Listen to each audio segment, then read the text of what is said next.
Sa nakaraang chapter nga ng Boruto Time Skip 2 Blue Vortex, ipinakita nga sa atin ng panibagong sandata or upgraded version ng katana ni Boruto na sa tulong nga din ito ni Sumire. Dahil nga sa mga nagdaan nga rin na chapter, pinakita nga din sa atin na napinsala nga ang sandatang ito sa pakikipagtunggalingan ni Boruto sa pinakahalimaw na kalaban ngayon. At ito nga ang humanoid Ten-Tails na si Jura. At sa hirap nga talaga nitong kalaban, nangyaring nawalan nga rin ng focus itong si Boruto sa kanyang chakra na siyang nagsisilbing baluti nga dito sa kanyang katana na upang maprotektahan nga din ito sa mga pinsala ng mga atake na ginagawa nga sa kanya dito ni Jura. At kaya mabuti na nga lang matapos nga ng pangyayari niyan, dito nga to the rescue na nga din itong scroll na siyang ginamit nga nila upang mapalakas pa ang sandata ni Boruto na sa pamamagitan nga rin ng mga pag-aaral at pagsusuri ni Sumire. At nang matagumpay nga itong maiayos, hindi nga rin nagtagal pinakita nga rin sa atin na pinangbakbak nga agad dito ni Boruto. At dito nga rin niya sa latest chapter ng Boruto Time Skip 2 Blue Vortex na pinagwawasiwas nga nito yung mga carbon copy ng halimaw ni Mamushi. Then now mga parikoy, dahil nga din sa mga pangyayaring yan at mga detalyeng yan, dito nga ay atin naman talakayin ng isang bagay na magbibigay pa nga sa kanila ng isang malaking problema, lalong-lalo na dito kay Boruto. Dahil mga parikoy, paano kung sabihin ko sa inyo na itong bagong halimaw na sandata ni Boruto ay ang siyang magbibigay nga din sa kanya dito ng malaking problema? Paano kung ang bagay ding ito ang maglalagay din sa kanila sa kapahamakan? Paano kung sabihin ko sa inyo na itong bagay na to ang magdadala nga din sa kanila sa isang panibagong problema? So heto guys, based nga din sa mga nalaman natin na information dito sa chapter na ito,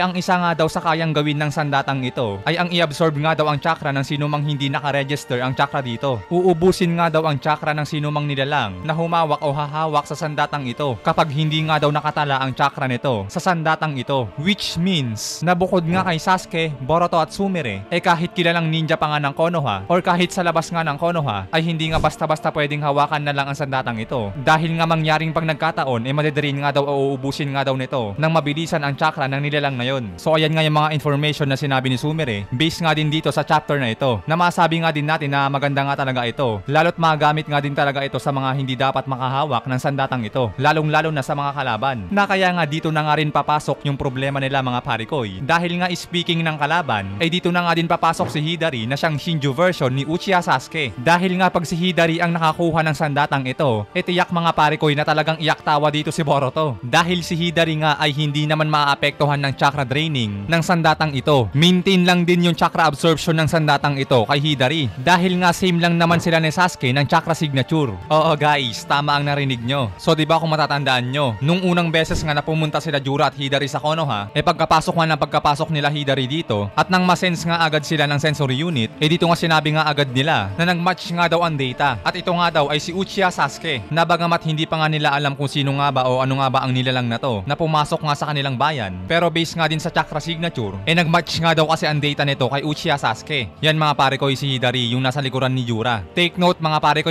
para nga sa mga hindi pa nakakaalam. Yes, para nga ito sa mga hindi pa nakakaalam na ito ngang si Sasuke ay na-absorb nga ng puno matapos nga niyang labanan ng mag-isa si Code habang kasama nga nito ang kanyang mga Clone Rhymes. At nang matalo nga siya dito, nangyari guys ay naging puno nga si Sasuke at ang naging kapalit nga nito ay ang nilabas nga nitong clone niya na mula nga sa puno na siyang kanyang ang Shinju version. At ito na nga rin na panibagong karakter na nagngangalang Hidari na kaya dyan na nga rin lumalabas na kung bakit same nga sila o parehas nga sila ng chakra signature ni Sasuke na same nga lang din sa mga ibang naging Shinju na katulad nga nitong ni Mamushi na siyang si Bug na galing o member nga ng Kara at itong si Matsuri na siyang si Muigi at itong ang si Ryu na siyang si Shinki na anak nga ni Gaara. So ayang mga Shinju na yan mga pare ko same o parehas nga lang din sila ng mga chakra signature dito nga rin sa mga karakter na binanggit natin. Mga na-absorb nga din kasi sila ng puno. So ngayon mga pare ko, balik nga tayo kay Hidari na dahil ganun nga din na mismong sensory unit na nga nang sabi na same nga daw ang chakra signature nito kay Sasuke. Guys, dahil nga dyan, talagang GG nga tayo dito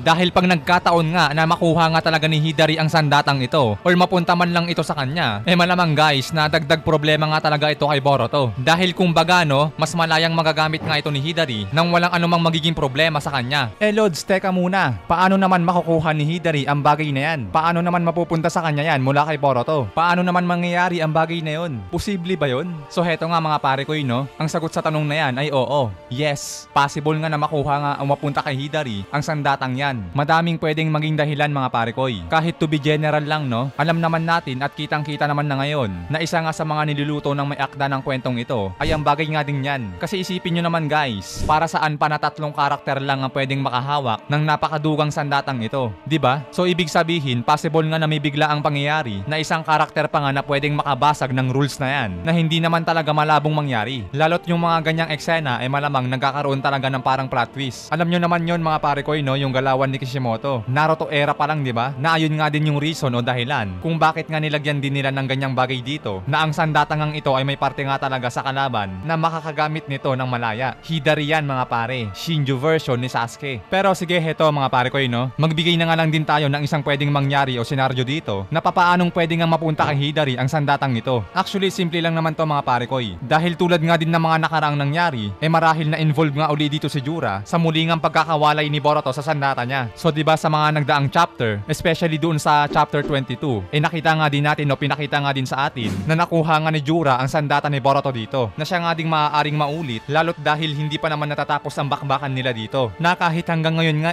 dehado pa rin sila laban dito kay Jura. Mga clone pa nga lang ni Mamushi napilitan na si Boruto na gumamit ng karma. Tapos base pa sa nakita ni Koji na naging puno nga si Ada. Na ibig sabihin nga lang din na mukhang bigo nga si Daemon na protektahan si Ada. Which means na napakalakas nga rin talaga ni Mamushi. Na ibig sabihin nga lang din ulit na sobrang lakas nga talaga ni Jura. Dahil nga si Jura ang captain ng mga Shinju. Na ibig sabihin na naman ulit na mas lalong mahihirapan nga talaga sila na mapatumba si Jura, na mas lalot nagkakaroon nga ito ng mga kaalaman sa mga nagdaang bakbakan. Kaya possible nga talaga guys na kahit saan natin nilagay magagawa na naman ni Jura na makuha ang sandata dito ni Boruto. At si Hidari nga ang pagagamitin niya sa sandatang ito. At pag nagkataon awit na naman sila dito na ang tanging makakapagligtas na naman sa kanila ay itong si Jura nga din mismo na mukhang hahayaan na naman sila nito na mabuhay. So ganun nga kabait si Jura mga pare ko, no? Guys, take note, pag nawala talaga ang sandata ni Boruto sa kanya mas lalo nga silang mahihirapan dahil nga isipin nyo, Uzuhiko Rasengan na ni Boruto useless pa nga rin o wala pa nga din kwenta laban kay Jura. Pinakamalakas na Rasengan ni Boruto wala pa nga din kwenta laban kay Jura, no? Dahil kayang-kaya nga itong i-deactivate ni Jura sa kanyang sarili mismo. Kaya yun nga guys, no, ang isang halimbawa dito na maaari nga talagang mawalay na naman kay Boruto ang kanyang sandata. At ito nga ang pagiging muling involved ni Jura sa bakbakan dito na kaya pag nagkataon si Hidari nga talaga ang gagamit dito. Na kaya dahil dyan mas magiging maganda na naman o hahaba na naman ang kwento dito dahil the more nga na nagkakaroon ng komplikasyon the more nga din na kinakailangan ni Koji na umisip nga o humanap ng ibang paraan para makalusot nga o malampasan yung mga panibagong hindi inaasahang problema. Na kaya tama lang din talaga yung sinabi niya na nag-iiba nga din daw talaga ang daloy ng tadhana even though na nagagawa na nga niyang makita ang mga magagandang maaaring mangyari sa inaharap. Which means na possible nga din talaga na sa hindi nga inaasahang pangyayari makukuha nga ni Hidari ang sandatang ito. Lalot isipin nyo mga pare ko no, sa 5 Shinju na to itong si Hidari nga lang talaga ang possible na makagamit nito nang walang anuman na magiging problema. Na masasabi nga din natin na napakagandang pag-iiba nga talaga ng istorya ito na yung tipong pangkana o panghataw na sana na sandata ni Boruto nawala pa sa kanya at napunta pa ito sa kalaban na malaya nga rin makakagamit nito. At kaya hanggang dito na nga muna ang ating talakayan for today's video mga pare ko. Hidari with Boruto's new sword. Asahan na natin yan guys. Maraming salamat sa inyong panonood mga pare ko. Keep safe palagi. Sana nag-enjoy kayo. Anime Tagalog Talakayan nagpapaalam.